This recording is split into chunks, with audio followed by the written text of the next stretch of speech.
ہوتا ہے. آپ نے فرمایا کہ وہ رات ایسی رات ہوگی کہ جس صبح میں فجر کی نماز پڑھوں گا تو میرے ماتھے پر کیچڑ کا نشان ہوگا.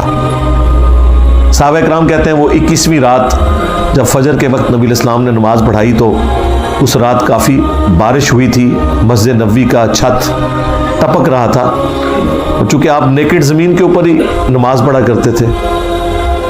تو جب آپ نماز کے بعد ہماری طرف متوجہ ہوئے تو ہم نے کیچڑ کا نشان آپ کے ماتھے پہ دیکھا تو ہم نے کہا اچھا یہ رات تھی. نبی علیہ السلام نے فرمایا جس نے ایمان اور احتساب کے ساتھ شب قدر کا قیام کیا اللہ تعالیٰ اس کے پچھلے سارے گناہوں کو معاف فرما دے گا. ہاں تو وہ فضیلت بیسیکلی حاصل کرنی ہے آپ نے قیام کر کے.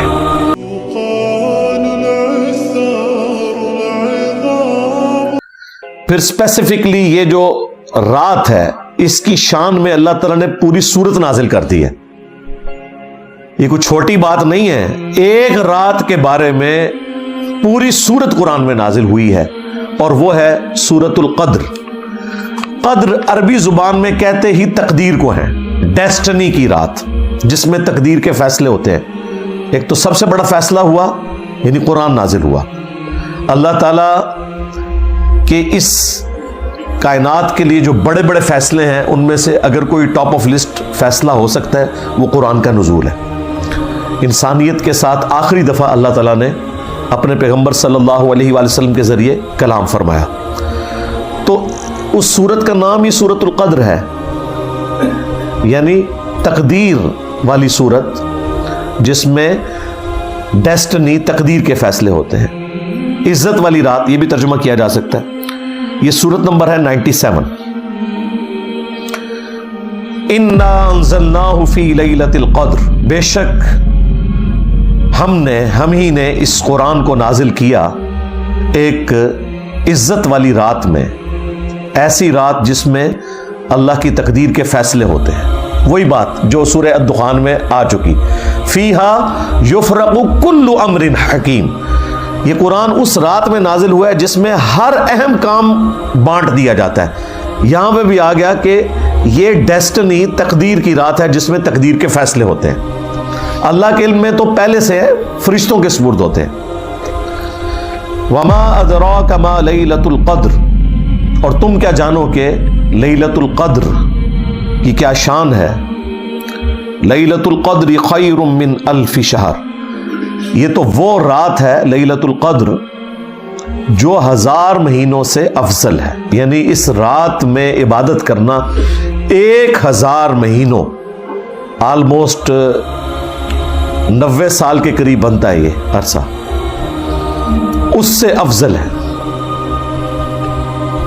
تنزل الملائکۃ والروح فیہا بإذن ربہم من کل امر، اس رات میں فرشتے نازل ہوتے ہیں اور روح قدس یعنی جبرائیل علیہ السلام بھی اس رات میں نازل ہوتے ہیں اپنے رب کی اجازت سے، ہر طرح کا کام لے کر جو اللہ تعالیٰ ان کے سپرد کرتا ہے. سلام، یہ رات سلامتی کی ہے. ہی حتی مطلع الفجر، اور یہ سلامتی رہتی ہے یہاں تک کہ فجر طلوع ہو جائے، یعنی ختم سحری جہاں ہو جاتی ہے اور فجر کا وقت سٹارٹ ہوتا ہے اس وقت تک یہ پوری کی پوری رات اللہ تعالیٰ کے فیصلے کی ایک اہم ترین رات ہے. اور رات کی ڈیفینیشن اسلام میں ہے غروب آفتاب سے لے کر فجر کا وقت داخل ہونے تک، یہ پوری رات. تو یہ پوری کی پوری رات اللہ تعالیٰ کے فیصلوں کی رات ہے جس میں فرشتے نازل ہوتے ہیں ہر اہم کام لے کر. یہ جو فضیلت ہے لیلۃ القدر کی، یہ اس رات کے بارے میں ہے جو رمضان مبارک میں ہے. قرآن میں تو بس اتنا ہی آیا کہ یہ رمضان میں ہے، شہر رمضان الذی انزل فیہ القرآن. لیکن پھر نبی علیہ السلام نے اسے بریف کیا. صحیح بخاری اور صحیح مسلم دونوں میں یہ حدیث موجود ہے کہ اللہ کے محبوب صلی اللہ علیہ وآلہ وسلم نے رمضان مبارک کے پہلے 10 دن اعتکاف کیا اور پھر اپنے حجرے مبارک سے سر اقدس کو باہر نکالا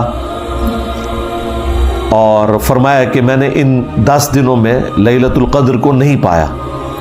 پھر اگلے 10 دن اعتکاف کیا. پھر آپ صلی اللہ علیہ وآلہ وسلم حجرہ شریف سے باہر نکلے اور فرمایا کہ میں نے ان 10 دنوں میں بھی لیلۃ القدر کو نہیں پایا. اور پھر آپ علیہ السلام نے فرمایا کہ مجھے اللہ تعالیٰ نے بتایا کہ یہ رمضان مبارک کے آخری عشرے یعنی آخری جو 10 دن ہیں ان کی طاق راتوں میں سے کوئی رات ہے. 21ویں بھی ہو سکتی ہے, 23ویں بھی, 25ویں بھی, 27ویں بھی اور 29ویں بھی. یعنی یہ آخری جو 5 طاق راتیں ہیں ان میں سے کوئی ایک رات ہے. نبی علیہ السلام کو وحی کے ذریعے بتایا گیا. تو تم اسے رمضان مبارک کے آخری عشرے کی طاق راتوں میں تلاش کرو. تلاش کرنا مطلب یہ نہیں کہ کچھ آپ کو نظر آنا ہے. یہ پبلک میں مشہور کیا ہوا ہے جی سمندر کا پانی شہد سے زیادہ میٹھا ہو جاتا ہے, اور خدا نہ آ جائے گوریا نے کدھر سن لیا نا, پہلے تھوڑی مٹی پلید ہوئی ہے. اچھا, انہی باتوں کی وجہ سے آج کل کے جو ماڈرن مسلمان ہیں یا ایون نان مسلم جو ہے وہ ہماری ویڈیوز کو اپریشیٹ کرتے ہیں کہ یار کوئی لاجیکل بندہ ہے جس نے کوئی سینس کے ساتھ بات کی ہے.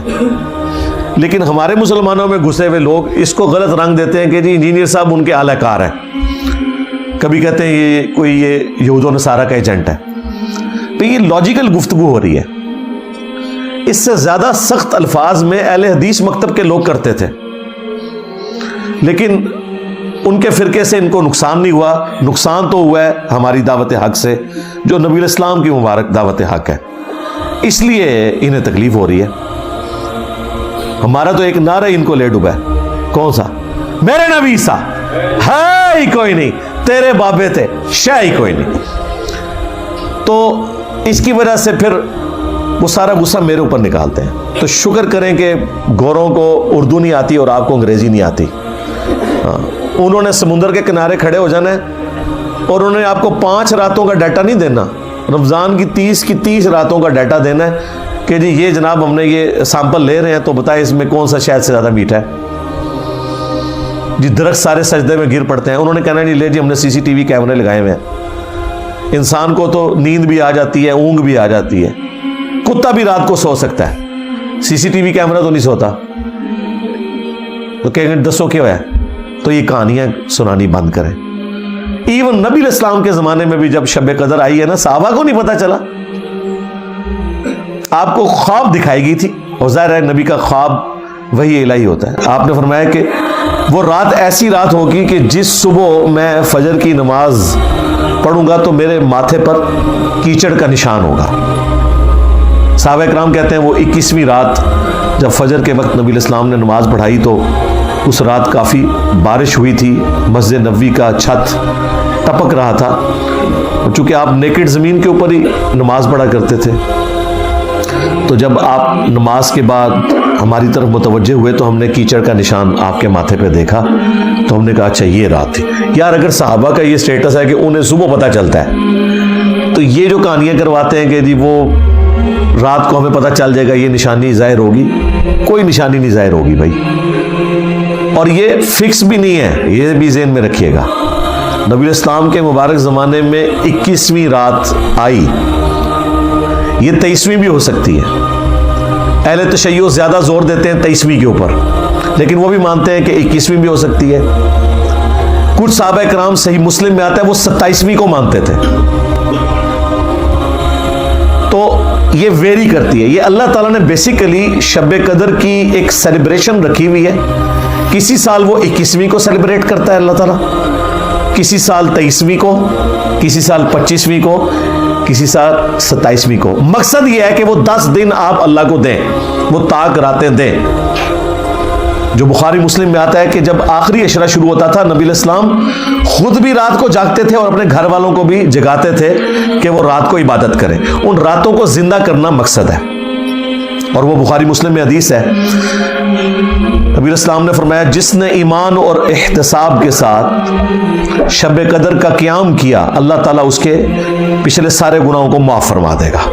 ہاں, تو وہ فضیلت بیسیکلی حاصل کرنی ہے آپ نے قیام کر کے. شب قدر اگر آپ کو مل گئی, یعنی وہ اللہ کے علم میں کون سی ہے, تو یقیناً اگر آپ آخری طاق راتوں میں قیام کرتے ہیں آپ کو مل گئی, کوئی نشانی نہیں ظاہر ہونی. اور یہاں تو چاند کا بھی جھگڑا رہتا ہے. بہتر یہ ہے کہ آپ آخری 10 کے 10 دن ہی کریں، بلکہ پورا رمضان اہتمام کریں کہ رات کا قیام کریں. اور وہ بھی بخاری مسلم میں اسی حدیث میں ہی آتا ہے کہ جس نے ایمان اور احتساب کے ساتھ رمضان کا قیام کیا اس کے بھی پچھلے سارے گناہ معاف، اور جس نے ایمان اور احتساب کے ساتھ رمضان کے روزے رکھے اس کے بھی پچھلے سارے گناہ معاف. یہ تینوں باتیں شب قدر، قیام اللیل اور رمضان کے بارے میں ایک ہی حدیث میں.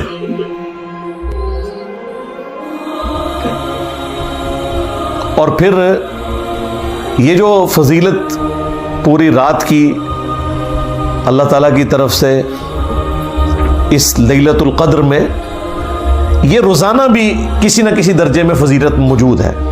وہ صحیح بخاری اور صحیح مسلم دونوں میں حدیث ہے کہ اللہ تعالیٰ روزانہ آخری تہائی رات جب رہ جاتی ہے نا، یعنی رات سٹارٹ ہوتی ہے غروب آفتاب سے لے کر فجر کا وقت شروع ہونے تک، یہ اگر 6 گھنٹے بنتے ہیں نا تو اس کو آپ 3 پہ ڈیوائڈ کریں جو آخری 2 گھنٹے ہیں نا، 1 تہائی رات آخری جو رہ جاتی ہے، اس میں اللہ تعالیٰ آسمان دنیا پر روزانہ نزول فرماتا ہے جیسا کہ اس کی شان کے لائق ہے، اور کہتا ہے کہ ہے کوئی مجھ سے بخشش مانگنے والا میں اسے بخش دوں، ہے کوئی مجھ سے سوال کرنے والا میں اسے عطا کروں. اور اللہ تعالیٰ کی طرف سے یہ مسلسل ندا آتی ہے یہاں تک کہ فجر کا وقت داخل ہو جائے. یہ روزانہ کے لیے. اچھا، اس میں بعض لوگ پوچھتے ہیں کہ جی وہ رات کی ٹائمنگ تو پوری دنیا میں مختلف ہے، اس طریقے سے شب قدر بھی. بھائی آپ اپنے علاقے کو فالو کریں گے. یہ ساری چیزیں سمبولک ہیں، یہ فزیکل چیزیں نہیں ہیں، یہ ذہن میں رکھیے گا. لہذا یہ کہنا کہ جی آخری تہائی رات پاکستان میں تو اس وقت ہوتی ہے تو 2 گھنٹے کا فرق تو سعودیہ کے ساتھ ہے، کیونکہ ہم GMT+5 میں ہیں اور وہ GMT+3 کے اندر ہیں. اور پھر طاق اور جفت کا بھی فرق آ جاتا ہے اگر آپ لیلۃ القدر کی بات کریں. ان چکروں میں آپ نے نہیں پڑھنا، ان کا کوئی لینا دینا نہیں اس کے ساتھ، کیونکہ یہ ساری کی ساری چیزیں اللہ تعالیٰ کے ڈیوائن پلان کا حصہ ہے. اس کا فزیکل ورلڈ سے کوئی تعلق نہیں ہے سوائے اس کے کہ ہم نے رسپانس کرنا ہے. باقی اللہ تعالیٰ آسمان دنیا پر نزول فرماتا ہے، اس کی کوئی تمثیل بیان کر سکتا ہے؟ مجھے بتائیں. لیس کمثلہ شیء وہو السمیع البصیر. اللہ کے مثل کوئی شے نہیں ہے اور وہ سننے والا دیکھنے والا ہے. اس کی مثال تو کوئی نہیں بیان کر سکتا. اس کے جو اصل معنی ہیں وہ اللہ کے علم میں. ہمارے لیے یہ ہے کہ وہ دعاؤں کی قبولیت کا وقت ہے. That's all.